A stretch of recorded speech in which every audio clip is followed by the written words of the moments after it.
అనంతపురం నగరంలో ఉద్రిక్త వాతావరణం నెలకొంది. జూనియర్ ఎన్టీఆర్ పై అనుచిత వ్యాఖ్యలు చేశారన్న ఆరోపణలతో అనంతపురం అర్బన్ ఎమ్మెల్యే దగ్గుపాటి ప్రసాద్ కార్యాలయాన్ని ఎన్టీఆర్ అభిమానులు ముట్టడించారు.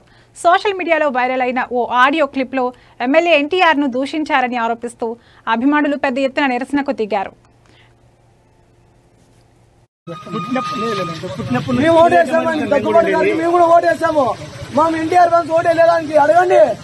ఓటే కూడా ఎమ్మెల్యే అనంతపూర్ లో మాకు క్షమాపణ చెప్పాలి. మా హీరోకి ప్రెస్ మీట్ పెట్టి క్షమాపణ కొడితే ఓకే చాలా వదిలేస్తాం మేము చెప్పింది.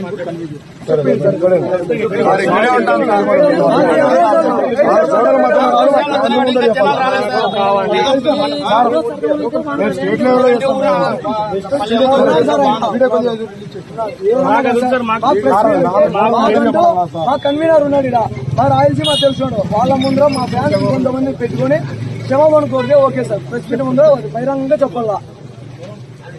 మాకు ఈ రాజకీయ పరంగా ఎటువంటి సంబంధం లేదు. మా హీరో రాజకీయ పార్టీ పెట్టి మేము పెడతామన్నప్పుడు అప్పుడు మేము ఇంకా ఏమనేది చూపిస్తాం. మేము అప్పుడు కూడా అంతవరకు మేము అభిమానిగానే ఉంటాం, ఆయన భక్తుల్లాగా ఉంటాం. మా హీరో అయితే కిచ్చపరిచి మాట్లాడకూడదు.